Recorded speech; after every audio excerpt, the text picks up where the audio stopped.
Zot, the Heilige Gemara. So yesterday we learned about the machlokes between Rabbi Akiva and Rabbanon if a moicher is ben yafa moicher, and the Gemara said that we needed to have the two cases of our Mishnah and the ratio of the Mishnah and Aleph in order to teach us the local issues, and then the Seifa of the Mishnah and Aleph is completely redundant, and from there we learn that the machlokes Rabbi Akiva and Rabbanan is a general shaila all over Shas, whether or not you say moicher b'ayin yafa, moicher or not, and it's Rabbi Akiva who says moicher b'ayin yafa. And then we had a discussion that there was a machlokes between Rav and Shmuel with a paskin like, and the Rashbam told us that later on we're going to see, in fact, that Rav Nachman paskins like Shmuel, that moicher b'ayin yafa moicher, and we paskin like Rav Nachman.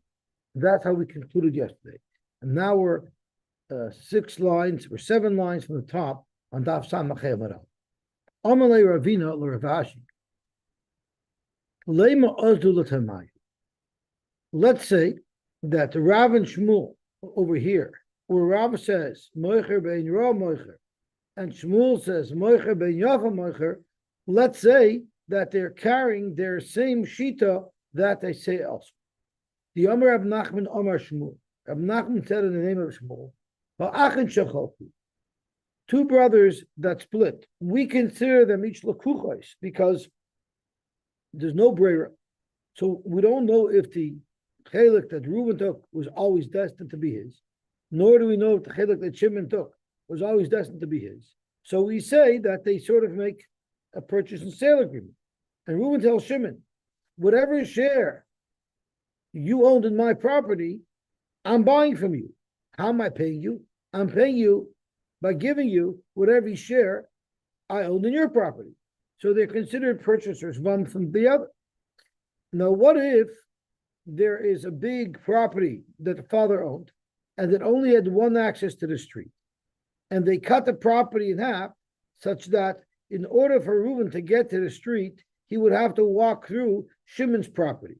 So now Reuben requires access to get through Shimon's property in order to get to the street.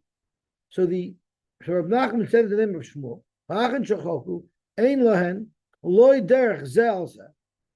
they don't have a right to walk through each other's property, which means Reuben cannot walk through Shimon's property, even if that's the only way he can get to the street.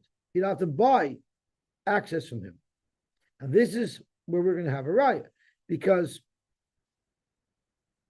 the halacha is Reuben is considered to have bought his property from Shimon. So Shimon would be the moicher of Reuben's property. Reuben would be the loikeach of Reuben's property. And we say, and Shimon on the other hand, Shimon is the loikeach of Shimon's property, and Reuben is the moicher of Shimon's property. So when Reuben sold the outer property to Shimon, he sold it to him b'ayin yafa, and he didn't withhold for himself a route to access it. So you clearly see that moicher bein yafa moicher. They're not allowed to set up ladders in each other's property. They're not allowed to. They don't have a chazaka to have a chaloin, meaning if someone had a chaloin up against my property, I could build a wall there. And they don't have a right to any water going through their property. And v'hizarbahan, you should be careful about these halachas. Shalacha kavuos say these are halachas kavuos; they're accepted, as the Rashbam explains kavuos. Kloimer shalachahin. This isn't just theory; this is fact. So this is what you must adhere to. That is what Rav Nachman said in the name of Shmuel. Morning. Rav Omar yesh lahen. In other words, sorry, no, it's okay. Yeah. Rav Omar yesh lahen. And the Rav says, in fact, they do have these advantages, meaning Reuben can walk through Shimon's field, which means when Reuben sold the outer field to Shimon, he did withhold for himself the right to walk through it. So Kum T'chai, Shmuel holds Reuben, who's the moicher, was bein yafa moicher, and he didn't retain for himself any access through Shimon's field to get in and out of the property. And Rav holds moicher, meaning Reuben, who lives in the inner field, was selling bein ra when he sold the outer field to Shimon, he did retain for himself the right to access to it. Zok Gemara Batricha.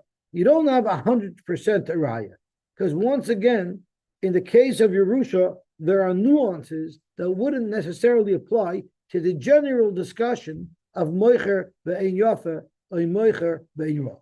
The Yashmina Bahi, if we only had the case of the Yerusha, where it's the two brothers splitting up a field, that might not follow the same rules as every other moicher. Why? Maybe really Rav holds moicher be'ein yafa.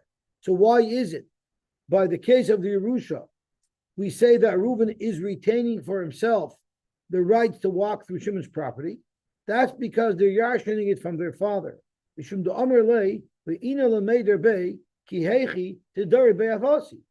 want to have the same use of the property that my father had of the property. Of course, my father was able to walk from the deeper property out through the outer property to access the street. So when we're splitting up a Yerusha, the idea is that each Yerush is expecting to have exactly the same rights that his father had, and to use the property the same way his father did.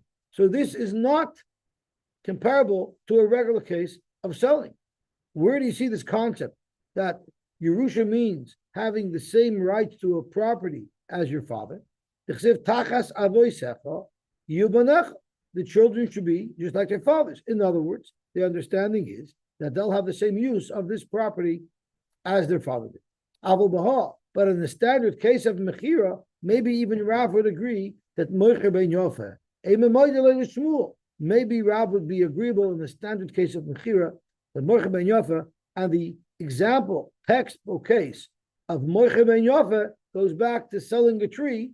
If it's in raw, I'm just selling the tree and if the tree dies, you cannot plant a replacement tree. If it's ben Yofa, it means I'm giving you rights in the land to be able to replant a new tree should this tree fail. V'itmar baha, and if we only had the halacha of the sale, where Rav said ben Ra and Shmuel said ben Yofa, I would have said baha k'amar Shmuel. It's only by a regular sale do you say moicher ben Yofa, and he includes the land below it, and he includes the right to replant the tree.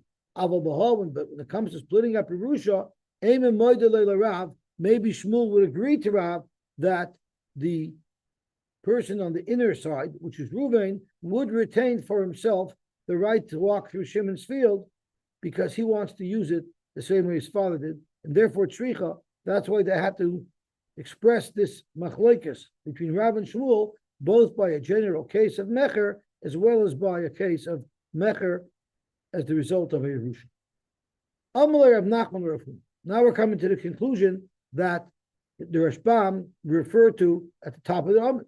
And he said, Hilchas HaKavosin or Hilchas HaKavasaychu. Rav Huna asked, Rav Nachman asked Rav Huna, do we pass like me, Rav Nachman or Shmuel, with Moicher ben Yofa, or do we pass like you, Rav Huna or Rav, who holds that Moicher ben Ra?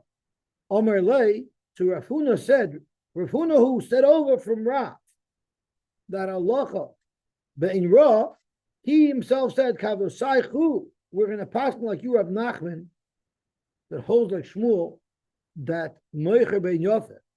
So why are you more credible than me? The Mekarvisu lebava the Reish Kalusa, you're closer to the gates of the Reish Kalusa. He was an Edom there, and therefore the Shchicha Dayani, and that's where the Dinim are. So you see in reality what happens and what they're passing. The Rashbam actually gives two explanations of what this means. So let's have a quick peek into the Rashbam.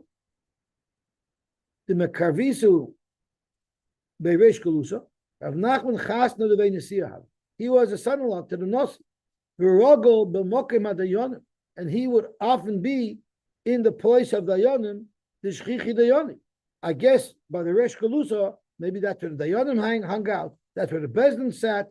So he was always familiar with Dayanim, and therefore, if he's familiar with Dayanim, he knows what their opinion is because he's exposed to them. He has access to them.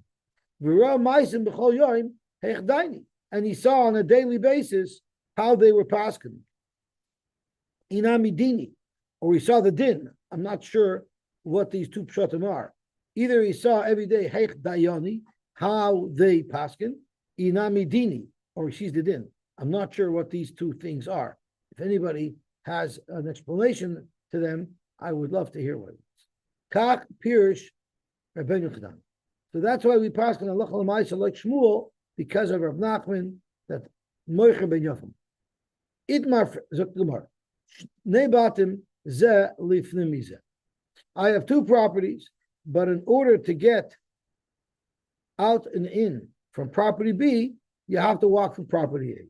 So you come from the street into property A, you walk through property A, and then you go to property B. So property B needs an access in A to get in and out. So the halacha is Shnei b'mecher. What if I owned A and B, and I sold A to Shimon and B to Reuven, b'matana, or Shnei b'matana, or I gifted one to Reuven and one to Shimon. So the halacha is ein lahem derech ze al zeh. When I gave Reuven B, which is the inner chutzner, I didn't give him any access into Shimon's field to get out and in from the street. I didn't give anybody access. So the question is, if it's a moicher be'in yofa, so maybe I am giving access. The Rashbam is going to explain, but I gave it to the other guy be'in yofa also. When you say moicher be'in yofa, is if I'm the guy who has the access and I'm giving it to you, I'm giving you my access as well. But if there's a third party giving it to A and B, he's giving each one the complete package. So let's have a look and see what the Rashbam says.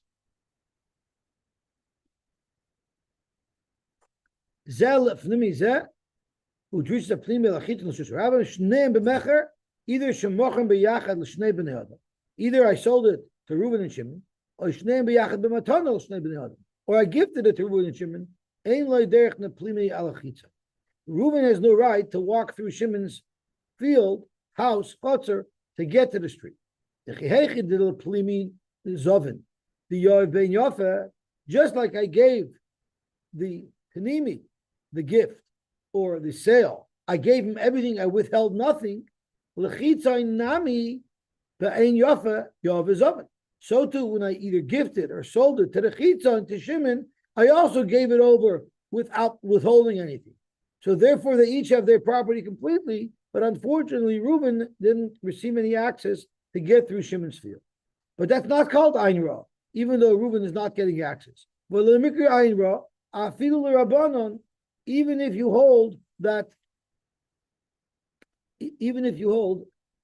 he actually changes the Rabbanon to a different word that makes it a little better. Let me see if I can find my Bava. I gotta take my glasses off. The Bava here is Afilu Rabbi Kiva, that is. So even according to Rabbi Kiva, this is not a chesaron of Ein Yafa. Why? The only case where you have Rabbi Kiva's comment of Ein Yafa is Heicha, the Mochar as a Pnimi, the Ikav La'atzmo is a Chitzon, Kimas Nisan. That's only if I have both properties and I'm selling you the outer property, I'm selling it to you completely, so I don't have an access. Aval Heicha, I'm sorry, it's the opposite. If I sold you the inner property, I would include an access because moicher ba'ayin yafa moicher. Aval heichad lo yikav la'atzmai klum. But here the giver or the seller is keeping no part of either property for themselves.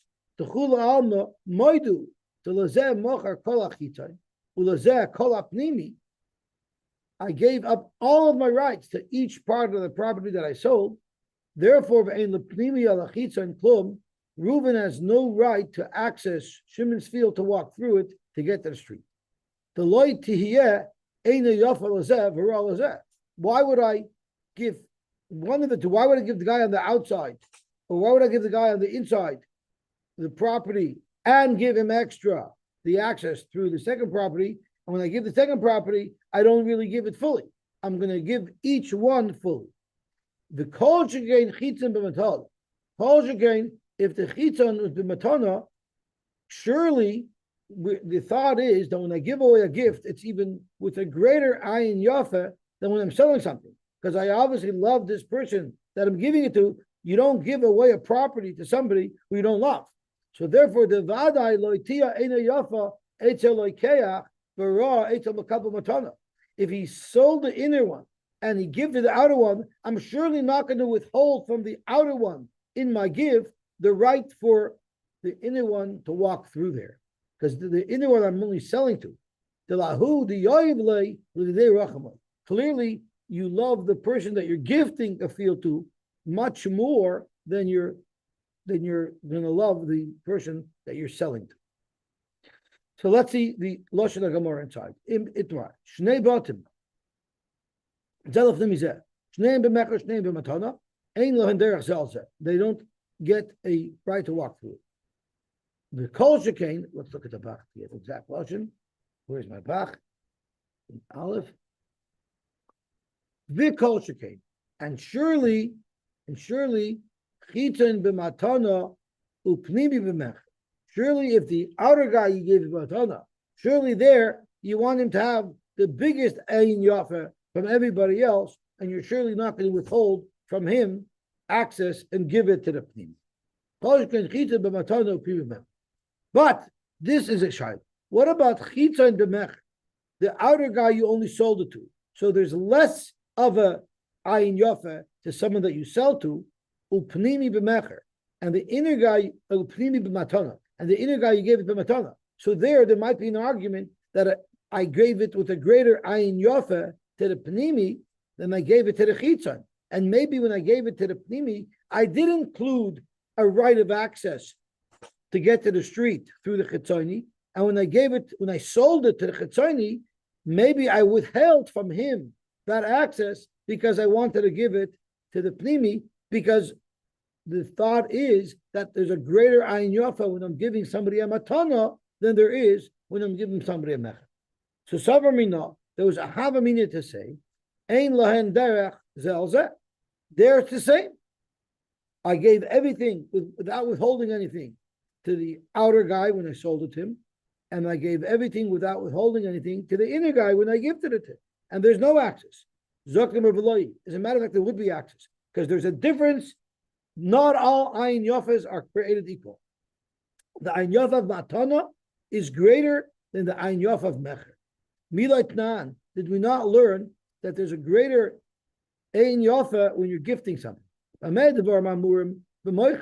Where do we say that there's sometimes withholding, and we're talking about there are bonon who hold moicher ben ra moicher, that's why mechira.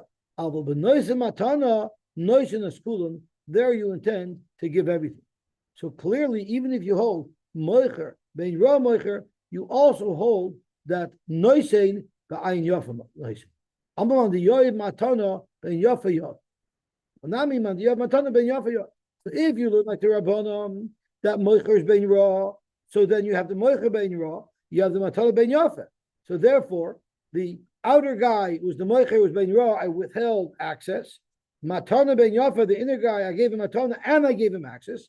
That's what he would hold. But even according to Rebbe Kiva, who you were moicher ben yafa as well, Rebbe Kiva holds, yes, I'm moicher ben yafa, but not the same level of ben yafa as the one who I gifted it to.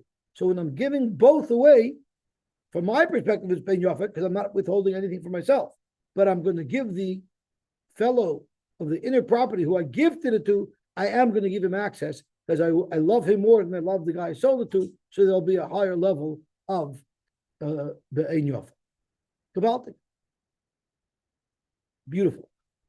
Zog to Gemara weiter.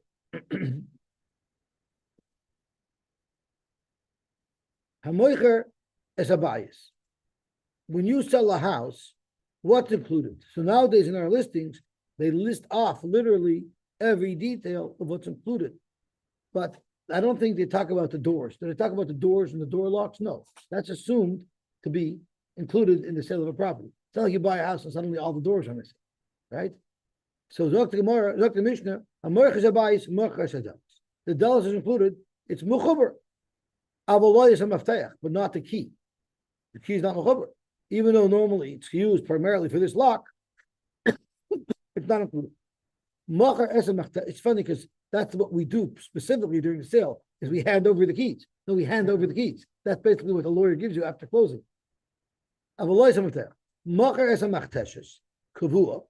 What if you had like a grinding, like a mill, I'm sorry? No, I have Mortar. So a mortar is the it's interesting because a mortar is the stick, right? The pestle.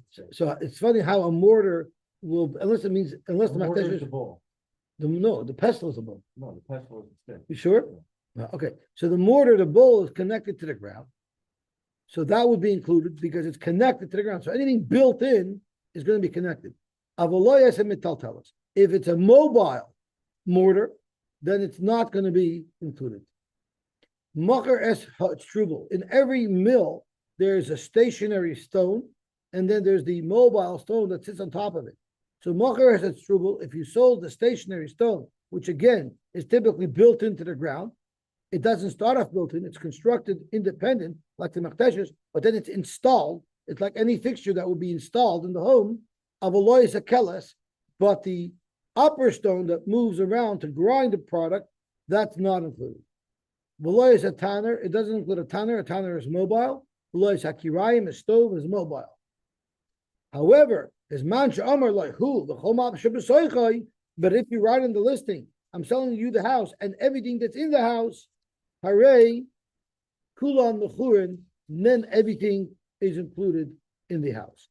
We're gonna have to see what kulan means. Before, right? The chattels can be included with the karka or the house if it's at the same time and you can use the same kinyan.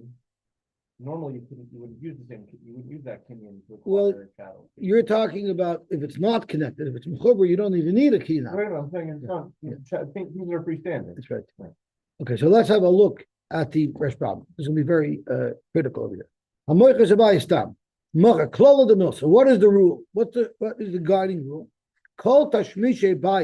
So it has to be a function of the house. So just because it's built in, it doesn't mean anything. It has to be something built in that's normally used for the house, hakavum, and they're built in mechurin b'chlal bayis. They are automatically included in the sale without even specifying. Things that even though they're dedicated for this home and they're needed for this home, they're not included in the sale. It's funny, you break up the lower stone of a grinder from the upper stone. It's one apparatus, right? Nevertheless, there are some houses that the blender is built into the countertop in the olden days, and then you just need the container on top that you click in. So that's such a case, right? There's part of the appliance is built in, there's part of the appliance that's mobile. The built-in is included, the mobile isn't, which is funny that they would actually split up an appliance. And then you'd have to go on eBay and try to find the replacement parts for it. You'd have to anyway if it's not kosher. As Adelas, the cholam kubala kaka harehu kaka, we consider that part of the kaka. Avaloy is a mafteach, the metal that is mobile. A mafteach is a kavua b'kaka. Its drawable is an eagle just sovev harechaim. It's part of the mill, part of the grinder that's built into the ground. Shekaya balaz the dover kavuhu. The ein mazizin oisim koime. It's not moved. Keles haparchas, which is a stone on top that moves around to do the grinding. That's what mital tell us. Loy is a tana v'loy serchaim. The chalhanach metaltla, and these are all movable items. V'chenami tanya b'toisefta u'zet mishnah. That's the period. Zok the gemara vayter. So now we have the general rule: if it's built in, it's connected, it's included. If not, no. That's subject to a machloikis. We're strictly going to see that our Mishnah is following the sheet of Rabbi Eliezer, but the Chachamim or Meir argue on our Mishnah. So let's have a look. Right off the bat, I would suggest, Dr. Gemara, that our Mishnah is not consistent with Rabbi Meir. The Ikar Rabbi Meir, if you want to say our Mishnah is consistent with Rabbi Meir, let's go look at what Rabbi Meir said. What did Rabbi Meir said? Amar Rabbi Meir said, Machar as a kerem, if you sell a vineyard, Machar tashmishe kerem, you sold with it any of the tools used in the kerem. So that means to indicate that you're even including things that are not connected. It's like here's this is like talking about the I'm sorry. vine crop, I guess like the trestles. Oh, So let's see the Rashbam. Harikula Mechur. No, that's the Mishnah. I want to go back to. Actually, we have to see Rashbam in a second. But since we started the kasha, we'll have a look. Lema Masnizin the Katani. Loy Machar Machtashes Habatalto. Like Reb Meir. Our Mishnah says things that aren't connected is not like Reb Meir. Diker Reb Meir. Amar Beperk Amorchas Esvina Bebraisa Begamara. Machar Kerem. Machar Tishmisha Kerem.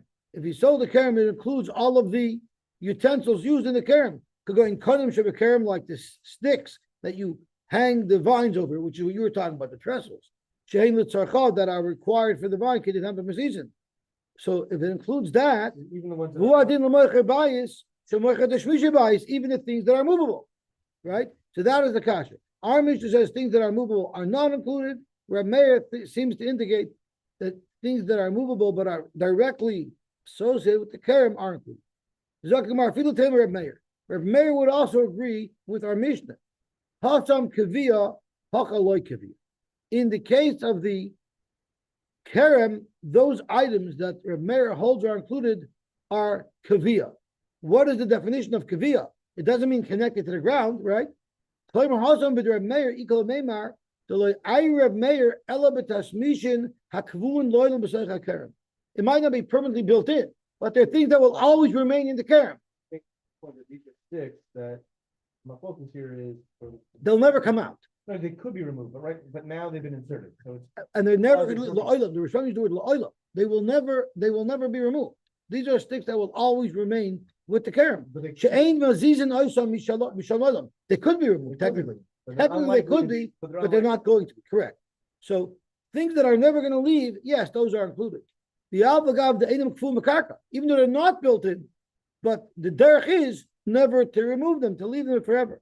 That's where Reb Meir holds. It's so tethered to the property, to the kerem, that it's included in the sale. It's like the IKEA furniture that you put together that's now too big to get out.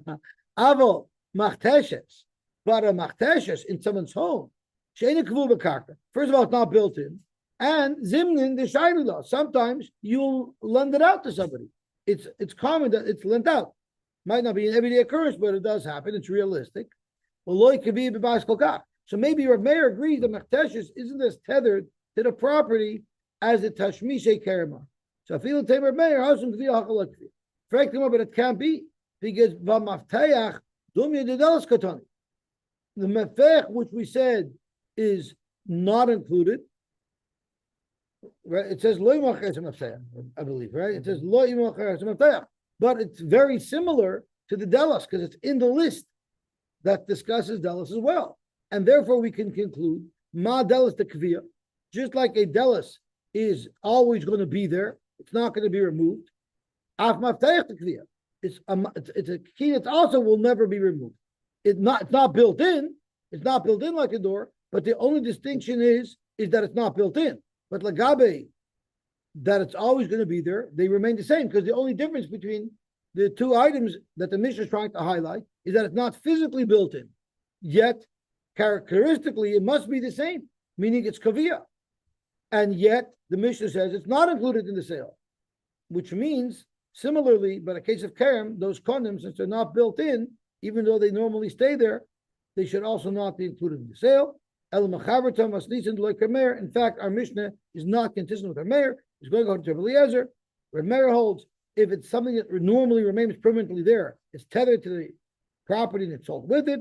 Eliezer holds, even if it remains there, it doesn't make a difference. It has to be built in. It's fine because he says the note, which I think it takes from it's special type of wooding to use in rural areas. It's always left in the loft. That's right. So, but the door is also on pegs that can be removed. But the door is still built in. The key is not built in. Oh, the door's on pegs. It can be That's removed. called built in. Okay, so That's called the key is also. No, the key is inside the lock. What's the difference? I think it's obvious to anybody. My door I can take off. I pop the pin out and then pull the hinges off. Yeah. But no one would think that the door is not connected to the property. But the key is in the door. Right, so you can And take it it's out of the always door. You can take the, What if you leave the key in your door? but it You did. can take it out. They always leave it. Right, but it's normal for it to be taken out as well. That's the whole point. Is it built in? The primary difference is it physically built in? The key might be there all the time, but it's not physically built in. So kaviyah means it's there all the time, but our Mishnah doesn't care if it's kaviyah. Our Mishnah's main point of contention is it built in or is it not? And the key is not built in, and the door is considered built in. I wanted to see a little bit of a lengthy Rashbam about Harekul Mechurin, because there are conditions to that. So Harekul Mechurin, Kon Halach Tashmishna Matalti. All of these items that we mentioned in the Mishnah, like the key, like the Machteshes, the items that are movable are still permanently used in the property, but they're not built in. Those are Mechurin when you say the lashon of Kol Masha B'Soich. Avol, even if you say Kol Masha B'Soich, there are still things that aren't included. For instance, Avol Shar Mani Tashmishay, but other Kalim that you use, you might have some other tools that are used in the house that are not included in the sale of the house. The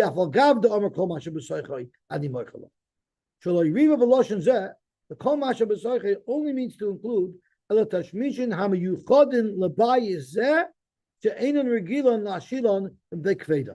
that you normally wouldn't move out.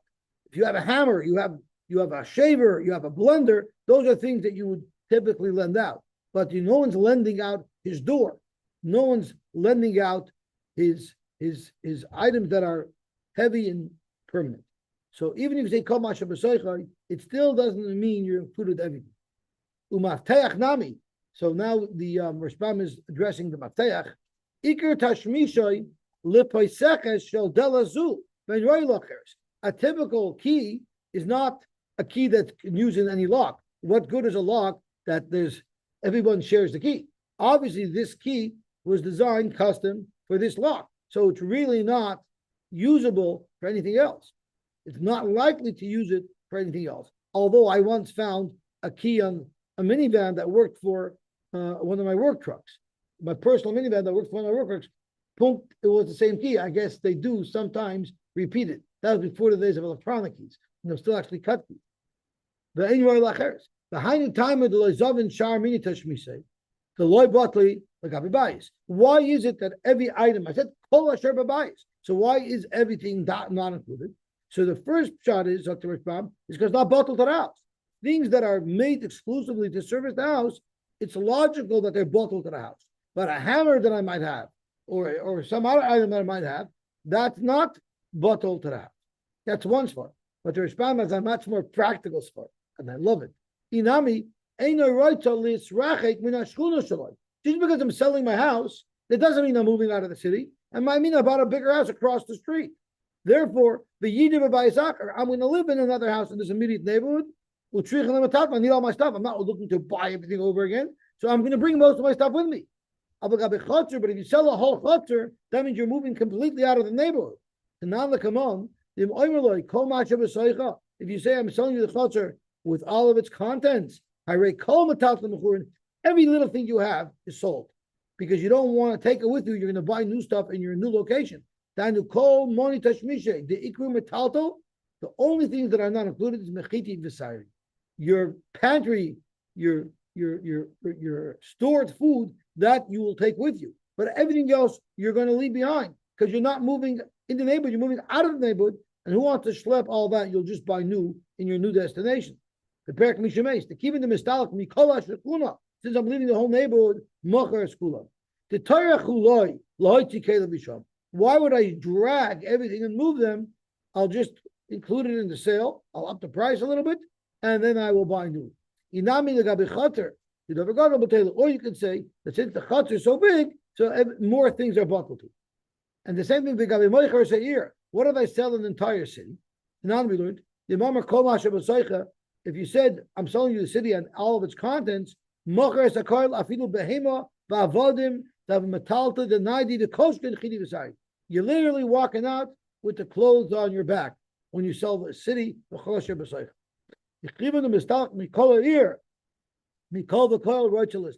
If he's leaving the city, moving to a different city, he's not schlepping anything with him. That's one svar. Inami betel lagabayir. So call the milsa, call mecher gadol mechaveroi. The bigger the mecher is, the bigger the lot is, the bigger the bigger item that's included in the sale.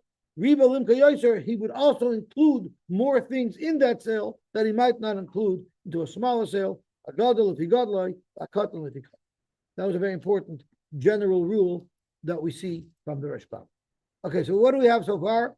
We have our Mishnah focuses everything on whether it's built in or not, and Reb Meir focuses on whether or not it's something that will typically permanently service this property and wouldn't be transferred to a different property. So the Mafteach is a beautiful example. The Mafteach, Reb Meir would hold that the Mafteach is included in the sale because it's really designed specifically for this property and it's not likely to ever be used elsewhere. But Rabbi Eliezer said, since it's not built in, it's not part of the property. Zok Gemara weiter. Taner Rabbanan. Hamoicher es habayis. If you sell a house, mocher es hadelas, ves hanager. Nager is the bolt, deadbolt. Ves hamil on the lock. Avoloy is a mafteach, not the mafteach. That sounds a little bit like our Mishnah so far. Mocher es a machteshes. Hachakuka avoloy is hakvur. This departs from our Mishnah. A machtesh hachakuka means there was a brick that was jutting out of the wall of your house. And he said, oh, there's a brick jutting out. Let me scrape out a little cavity in it. And now it can act as a mortar. Beautiful. So it was built in first, and then you made it. That's considered part of the house. What if I took a mortar and I built it in? It wouldn't be included. So this directly contradicts our Mishnah. Because our Mishnah says, if you take a mortar that's loose and you build it in, it is included in the sale. This Brisa says that it's not included in the sale. Mocher her it's trubel. The trubel is also the lower half of some type of grinder. Avalois kelas. That's not included. So the Tanakam of this Brisa differs from our Mishnah in that it holds that even though something was mobile and built in, it's not included in the sale. Only thing that are included in the sale are things that were mechuber from day one. Rabbi Eliezer argues, and Rabbi Eliezer is going to be the Tan of our Mishnah. It's very, very simple. If right now it's built in, it's included in the sale. If right now it's not built in, it's not included in the sale. Bizman to Amar loy hu v'chol ma'aseh. But if I told you I'm selling you the house and all of its contents, harei kulon mechurin, like our Mishnah concluded, and we learned that doesn't really mean everything. It doesn't mean chiti v'sari. It doesn't mean some other loose tools. Ben kach uven kach loy macher loy sabar loy sadus loy sayitzia, which we already know from the earlier Mishnah. Taner Rabbanan. Now we're going to talk about mikveh. We know that in a mikveh, if you travel in a mikveh that is mayim she'uvim, you're not tar. It doesn't work. And the halacha is, what if I